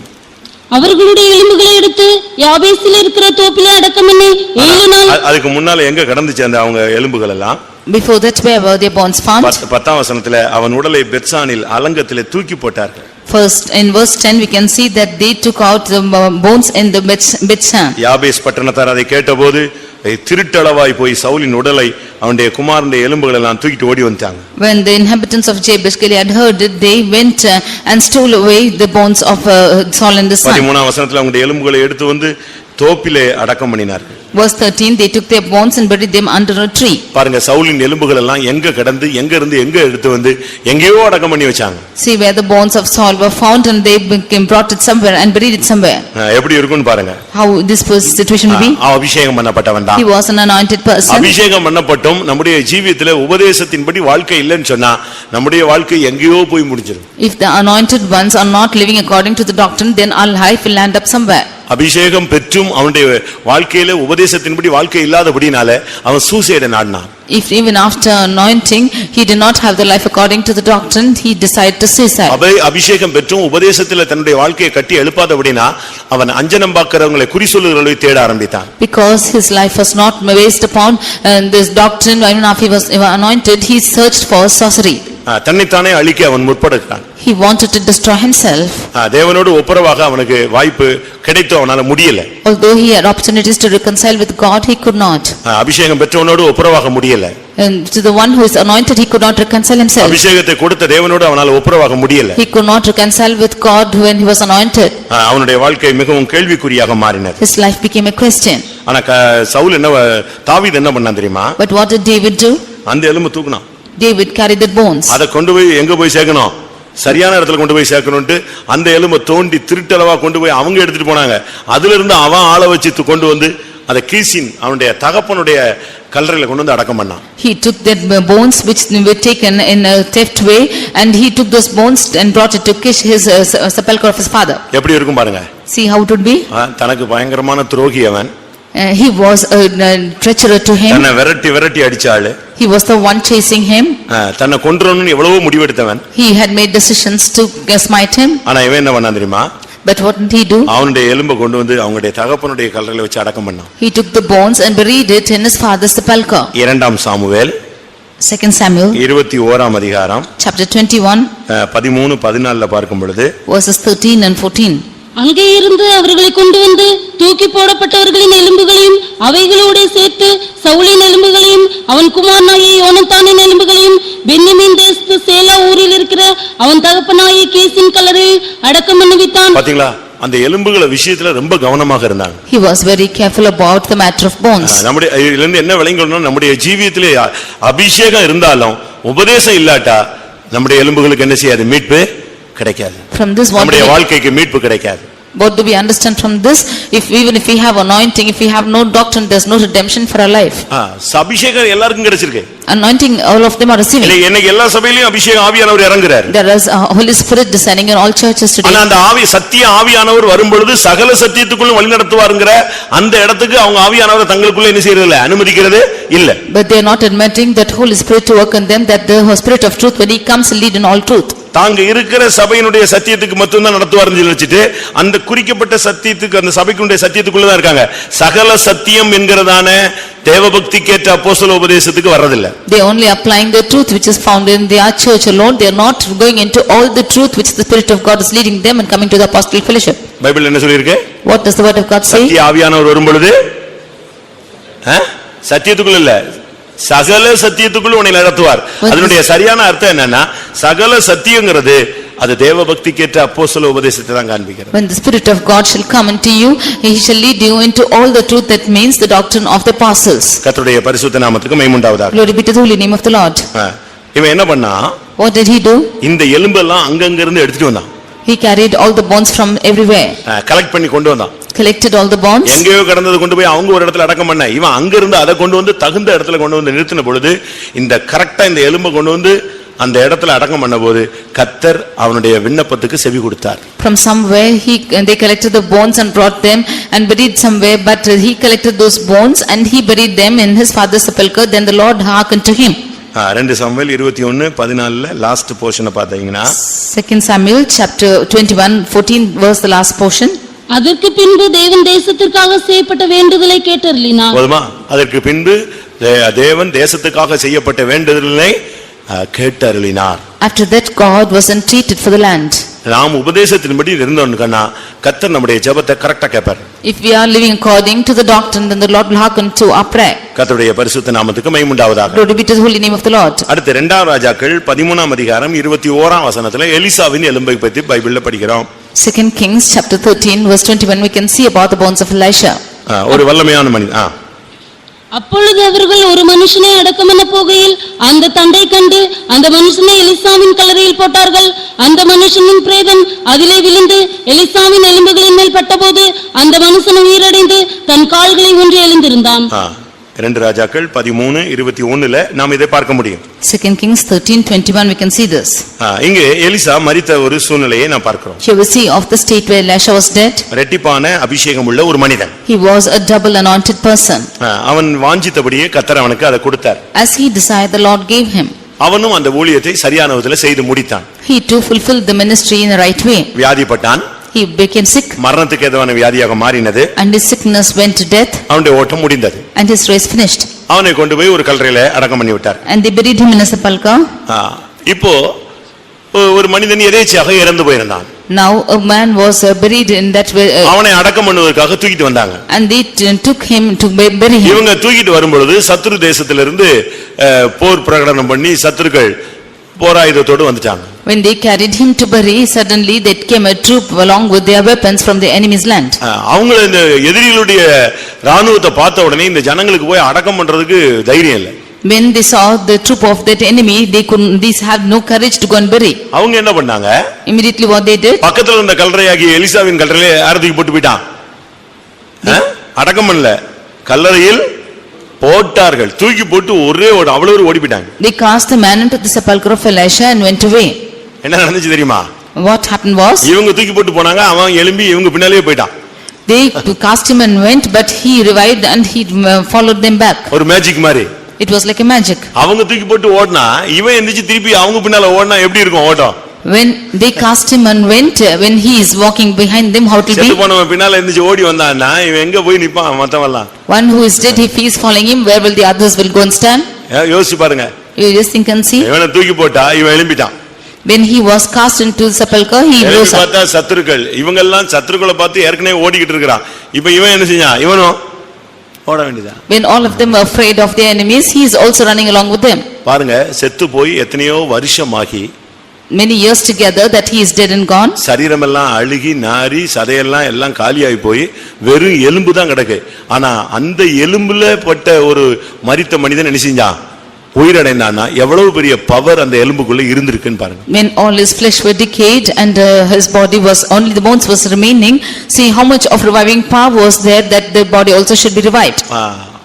இவனுடைய எலும்புகளுக்குள்ளே பாவம் அல்ல, இவனுடைய எலும்புகளுக்குள்ளே மரித்தோரை எழுப்பும் சக்தி இருந்தது. There was no sin in that bones, but the resurrecting power of raising up the dead was found in it. நம்முடைய எலும்புகள், அதனால தான் நாங்க சொல்றோம் நல்ல அபிஷேகத்தில் நிரம்புங்க, ஸ்டைலா நிரம்பாத, நல்ல ஆவியில நிரம்பு. எலும்புல, நரம்புல, ஊனுல, சதையில, இரத்தத்துல, தோல்ல, மயிர்ல அபிஷேகம் இறங்கணும். Therefore we ask you to get filled in the spirit, that the anointing will descend upon all the flesh and veins and all the blood and every hair of the body. இறங்கி உள்ள போய் எலும்புகளுக்குள்ள என்ன செய்யணும்? அபிஷேகம் இறங்கணும். This anointing should go deep within the bones. சரியான அபிஷேகம் இந்த எலும்புக்குள்ள வரும்போது இந்த எலும்புல இருக்கிற பாவம் சாபம் எல்லாம் ஓடி போயிடும். When the right anointing comes into the bones, all the curse and sin which is found in these bones will flee. 109 சங்கீதம் 17-18 பாத்தீங்கன்னா சாபம் அவ எலும்புக்குள்ள எண்ணெயை போல இறங்கி உட்கார்ந்திருக்குது. In Psalm 109 verse 17 and 18 we see that the sin is going like oil into that body. சாபம், that curse is going like oil into that body. 109 சங்கீதம் 17-18.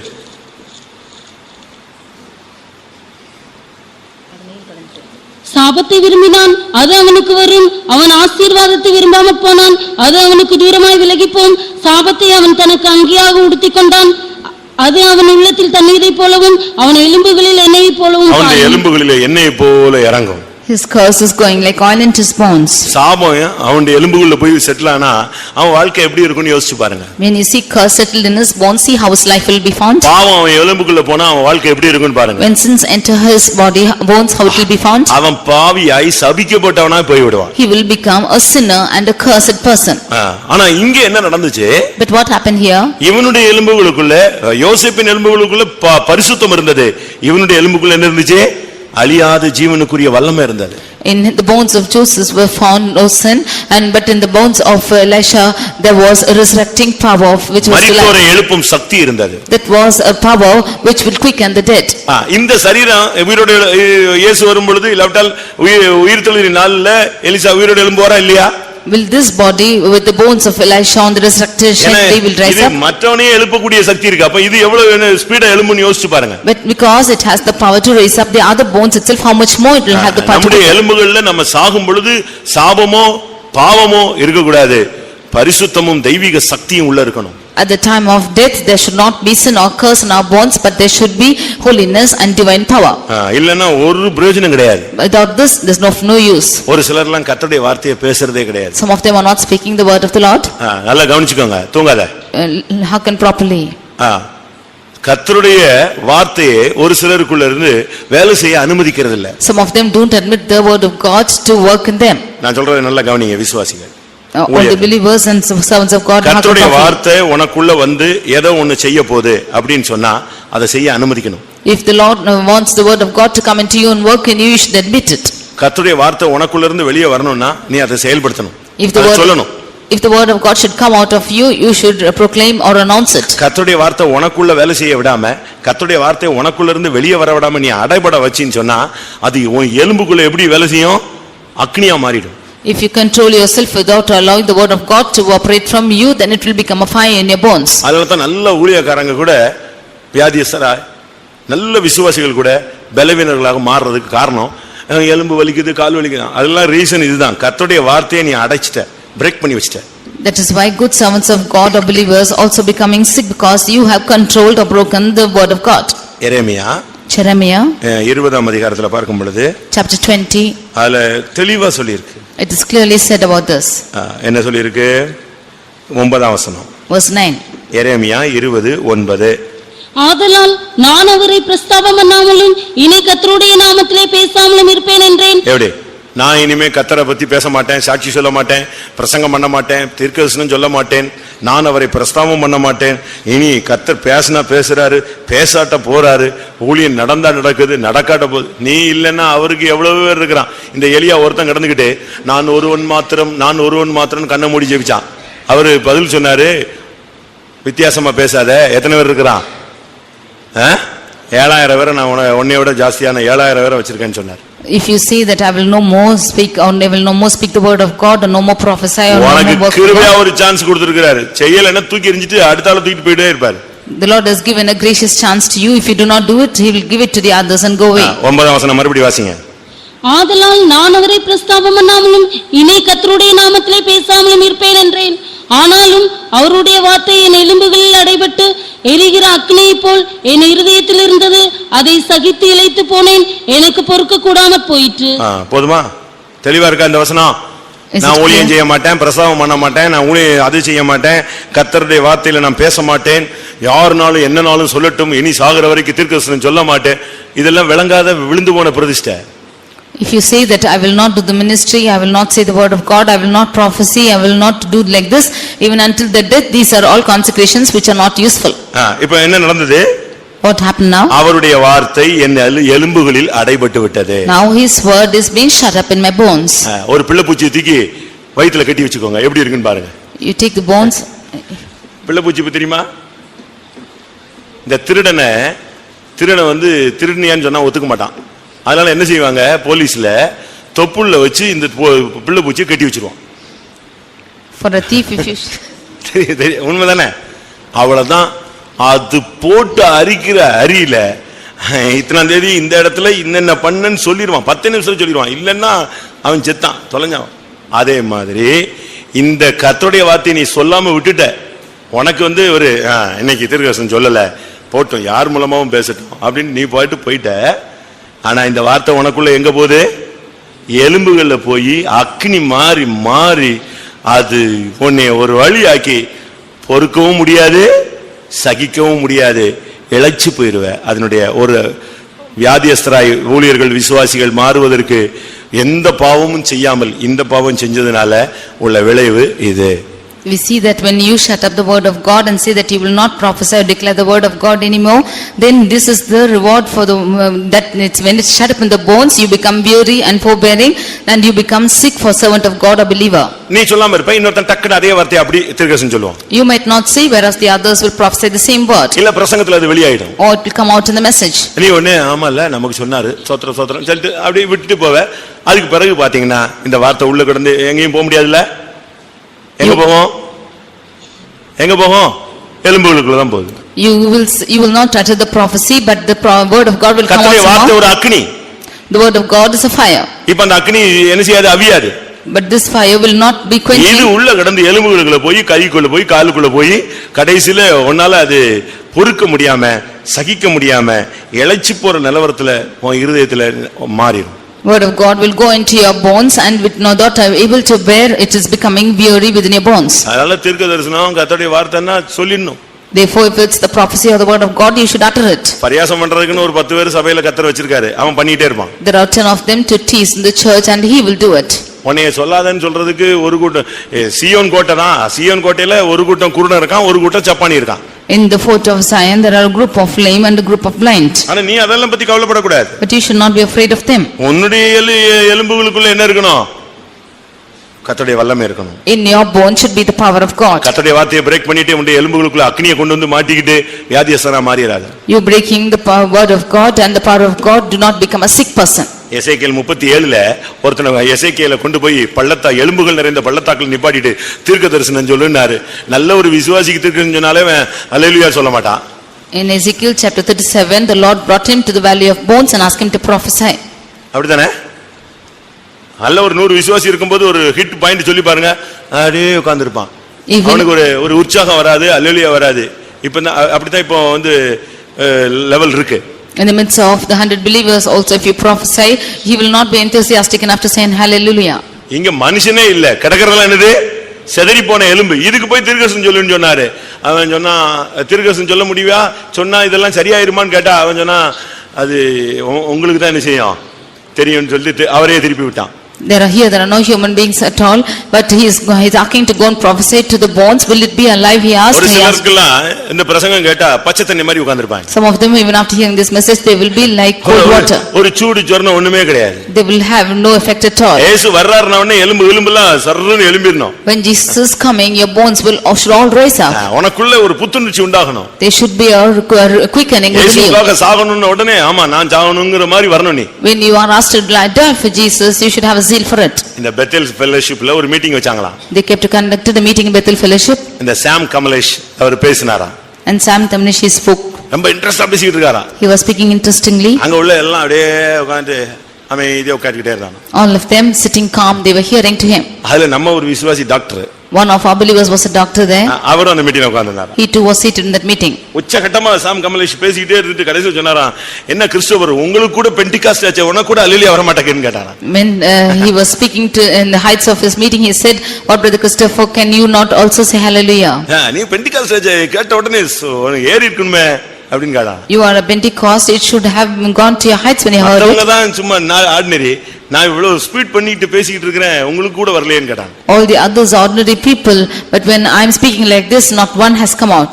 உன்னுடைய எலும்புகளுக்குள்ள ஒரு நம்பிக்கை இருக்கணும், ஒரு விசுவாசம் இருக்கணும், ஒரு எழுச்சி இருக்கணும். There should be a hope, a zeal and a faith in your bones. பள்ளத்தாக்குகள் நிறைந்த எலும்புகளுக்குள்ள தீர்க்கதரிசனம் சொல்லும்போது உமக்கு தெரியும்னா, அப்ப நீ சொல்றியானாரு, நீங்க சொன்னா சொல்றேன் சொல்லுனாரு, சொல்லிட்டான் தீர்க்கதரிசனம் சொல்லிட்டான். யாருக்கு? வெறும் எலும்புகளுக்கு, காஞ்சி போன எலும்புகளுக்கு ஒரு தீர்க்கதரிசனம், எல்லாமே உயிரடைந்தது. When the Lord asked to prophesy to the bones of the valley, he prophesied and all bones were all came to life. இதுதான் வருகையில நடக்க போகுது. This is what is going to happen is coming. இதுதான் வருகையில நடக்க போகுது. This is what is going to happen is coming. அந்த தீர்க்கதரிசனம் சொன்ன மாதிரி அந்த ட்ரம்பட் சவுண்ட் வரும். As the prophecy came, the trumpet sound will அந்த come. ட்ரம்பட் சவுண்ட் அடிச்ச உடனே இந்த எலும்புகள் எல்லாம் என்ன செய்யும்? அது எங்க கிடந்தாலும் சரி பட்டு பட்டு பட்டு பட்டுன்னு ஜீவன் அடைஞ்சிடும். Whenever the trumpet is sounding, wherever the bones are, it will all be இந்த பூமியில இருக்கிற alive. பள்ளத்தாக்குல, அது சமுத்திரத்துல கிடந்தாலும் சரி, எங்கெங்க கிடந்தாலும் சரி, சுட்டு எரிஞ்சு சாம்பலா இருந்தாலும் சரி, ட்ரம்பட் அடிச்சுட்டாங்கன்ன உடனே இதெல்லாம் என்ன செஞ்சிடும்? In the valley of bones, ஒரு காற்று, ஜீவன காற்று வீசி எல்லாம் ஒட்டி போய்டும். in the lively bones or wherever the bones are found in this world, when the trumpet is sounding, when that wind is blowing, everything will be quickened. அந்த sound உடைய first effect யாருக்கு தான் கேட்க போகுது? கர்த்தருக்குள் மரித்தவர்கள் முதலாவது எழுந்திருப்பார்கள், அவங்களுக்கு கேட்கும். அடுத்து அதனால தான் ஒரு நிமிஷத்திலே ஒரு இமை பொழுது நமக்கு உயிரோடு இருக்கிறவங்களுக்கு, நம்மளும் செத்து போயிருந்தோம், இன்னும் ஒரு 10 காலங்கள் முடிஞ்சிருந்துச்சுன்னா நமக்கு ஒரு நிமிஷம். The first effect is to the ones when the sound of the trumpet is coming to the ones who are dead, and secondly to the ones who are alive. முதலாம் கொரிந்தியர் 15ஆம் அதிகாரத்துல என்ன சொல்லி இருக்கு? 1 Corinthians chapter 15 15:53 அழிவுள்ளதாகியதால் 52. இதோ ஒரு ரகசியத்தை உங்களுக்கு அறிவிக்கிறேன், நாம் எல்லாரும் நித்திரை அடைவதில்லை, ஆகிலும் கடைசி காலம் துணிக்கும் போது ஒரு நிமிஷத்திலே ஒரு இமை பொழுதிலே நாம் எல்லாரும் ஒரு நிமிஷத்திலே, அடுத்து என்னது? ஒரு இமை பொழுது, அதாவது செகண்ட்ஸ் கூட கிடையாது. அந்த ஃபாஸ்ட்ல உயிரோடு இருக்கிற சபை போகுது. In a moment, in the twinkling of an eye, within seconds, the church which is alive will be caught up. High ஸ்பீட்ல போகும். It will go in high speed. Speed. அந்த பிரசங்கத்தை நீங்க எசேக்கியேல் 37 வீட்ல போய் உட்கார்ந்து படிச்சு பாருங்க. இவன் தீர்க்கதரிசனம் சொன்ன உடனே என்ன ஃபாஸ்டா அந்த எலும்புலாம் ஜீவன் அடைஞ்சதுன்னு பாருங்க. You see the prophecy which is said in Ezekiel chapter 37, how fast when this prophecy was uttered it was alive. அதுக்கு இப்பமே நம்ம நற்செய்தி கேட்டுக்கிட்டே இருக்கணும். For that we should receive good news now itself. இப்பமே கிருபையும் சத்தியத்தையும் நம்ம பெற்றுக்கிட்டே இருக்கணும். Now itself we should receive the grace and truth. இப்பொழுதே நம்முடைய எலும்புகள் எல்லாம் நிலமுள்ளதாய் மாறிட்டே இருக்கணும். Now itself our bones should be full of sinews. முறிந்த ஆவிக்கு இடம் கொடுக்கவே கூடாது. We should not give to broken spirits. முறிந்த ஆவி எலும்புகளை உலரப் பண்ணும். The broken spirits will make the bones to weary. நீதிமொழிகள் 17:22 முறிந்த ஆவியோ எலும்புகளை உலரப் பண்ணும். காஞ்சிரு, நல்லா இருக்கிற பச்சையான எலும்பு கூட அப்படியே காஞ்சி போயிடும். Proverbs 17:22 we can see that a weary spirit is making the bones to யார் weary. மேலயும் நீங்க பொறாமைப்படாதீங்க. Do not be jealous about anyone.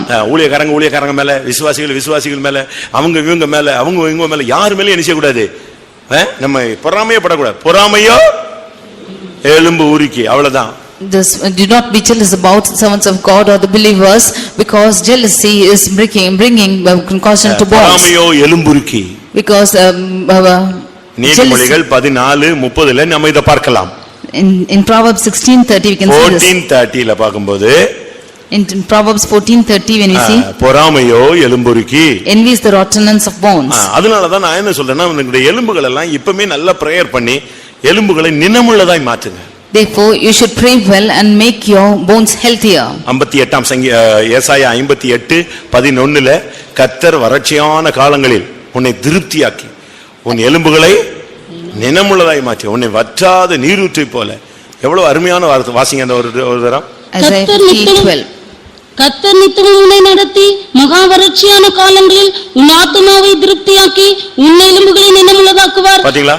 உன் எலும்புகளை நினமுள்ளதாக்குவார். He will make fat thy bones. நம்முடைய எலும்புகள் எப்பொழுதும் நினமுள்ளதா இருக்கணும். Our bones should be always made fat. காஞ்சு போக கூடாது. It should not be dried.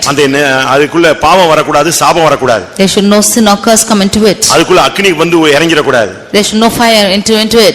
நமக்குள்ள அந்த எலும்புகள் நினமுள்ளதா இருக்க வேண்டும். The bones should be fat within. நினமுள்ளதா இருக்கணும்னா, if the bones should be fat within, நீதிமொழிகள் 15:30 படி நற்செய்தி தான் எலும்பை நல்ல எலும்பை கண்களின் ஒளி இருதயத்தை பூரிப்பாக்கும் நற்செய்தி எலும்புகளை புஷ்டியாக்கும். Proverbs 15:30 we see that the good report maketh the bones fat. எப்பொழுதுமே நீங்க பாசிட்டிவாவே நற்செய்தியவே கேளுங்க, நற்செய்தியை பேசுங்க. You always speak about good report and hear good report. அவிசுவாசம், அவநம்பிக்கை இப்படிப்பட்ட வார்த்தைகளை கேட்க வேண்டாம், அப்படிப்பட்ட வார்த்தைகளை என்ன செய்ய வேண்டாம், பேசவும் வேண்டாம். Do not speak or hear about words which are unbelief and without faith, and do not speak about them. யாராவது ஏதாவது கேட்கும்போது கூட நல்ல செய்திகளையே கேளுங்க. Whenever you speak to others, hear good report. எலும்புகளை புஷ்டி உள்ளதாய் மாற்றும். Good report maketh the bones fat. நீதிமொழிகள் 16:24 பார்க்கும் பொழுது Proverbs 16:24 இனிய சொற்கள் தேன்கூடு போல் ஆத்மாவுக்கு மதுரமும். நீதிமொழிகள் 16:24 இனிய சொற்கள் தேன்கூடு போல் ஆத்மாவுக்கு மதுரமும் எலும்புகளுக்கு ஔஷதமும். இனிய சொற்கள் ஆத்மாவுக்கு எலும்புகளுக்கு ஔஷதமா. Pleasant words are health to the bones. அதாவது ஔஷதம் சொன்னா ஒரு விதத்துல மருந்துன்னு அர்த்தம். Health to the bones means it's a medicine. நல்ல சொற்கள் கேட்டீங்க, நல்ல இனிய சொற்கள் நீங்க பேசி பழகுனீங்கன்னா உங்க ஆத்மா உங்க எலும்புகளுக்கு என்ன இருக்கும், ஸ்ட்ராங் உண்டாயிட்டே இருக்கும், நல்ல புஷ்டியாக நீங்க மாறிட்டே இருப்பீங்க. If you speak or hear of pleasant words, then it will become health to your bones. எலும்புகளுக்குள்ள இருக்கிற வியாதி எல்லாம் போய்டும். All the sickness within the bones will flee. எவனாவது பின்பாரி போனவன், விழுந்து போனவன், எவன் குடும்பத்திலேயாவது பிரச்சனை, இதையே உட்கார்ந்து அரை மணி நேரம் கிடைச்சா பேசக்கூடாது. You should not speak for half an hour for anybody who's backslidden or any problem in a family. எல்லாரும் கண்களை மூடுவோம். Let's all close our eyes. நம்முடைய எலும்புகளை நாம எப்படி பாதுகாக்கணும்னு யோசிச்சு பாரு. Just see how we should preserve our bones. இயேசுவினுடைய எலும்புகளில் மனவாட்டி உருவாக்கப்படுகிறார். Out of the bones of Jesus is the bride formed. உபதேசத்தின் மூலமாய் மனவாட்டி உருவாக்கப்படுகிற காலம் இதுதான். This is the time that through the doctrine, this is the time that bride should be formed. உபதேசத்தை எலும்புகளை முறிக்க விடாதீர்கள். You should not allow the bones to be broken. ஒரு மனிதனுடைய எலும்பிலே மனுஷி உருவாக்கப்பட முடியுமானால் இயேசு கிறிஸ்துவினுடைய உபதேசத்தினாலே ஒரு மனவாட்டி சபை உருவாக்கப்பட முடியும். If out of the bones of a man will a woman be formed, from the doctrine of Jesus the bride could be formed. எந்த சூழ்நிலையிலும் உபதேசத்தை விட்டு கொடுக்காதீங்க. In any situation do not leave doctrine. உன்னுடைய எலும்பு இந்த உலகத்தில் அடக்கம் பண்ணப்படக்கூடாது. மகிமையிலே உன்னை கொண்டு போய் சேர்க்கணும். Your bones should not be put away this or defiled with this world, which should take you to glory. கையில எப்பொழுதும் இயேசுவின் எலும்பு இருக்கட்டும். Always you should have the bones of Jesus in your hands. யோசேப்பின் எலும்புகள் இருக்கட்டும். You should have the bones of Joseph in your hands. அவனுடைய ஜீவியத்திலே எப்பொழுதும் பரிசுத்தம் மறைந்து இருக்கட்டும். Always let holiness be hidden in life. உன் எலும்புகளிலே எப்பொழுதும் பரிசுத்தம் இருக்கட்டும். Let always in your bones there be found holiness. உன் எலும்புகளுக்குள்ள இருக்கிற சாபத்தை மாற்றும்படியாக கேட்பாயாக.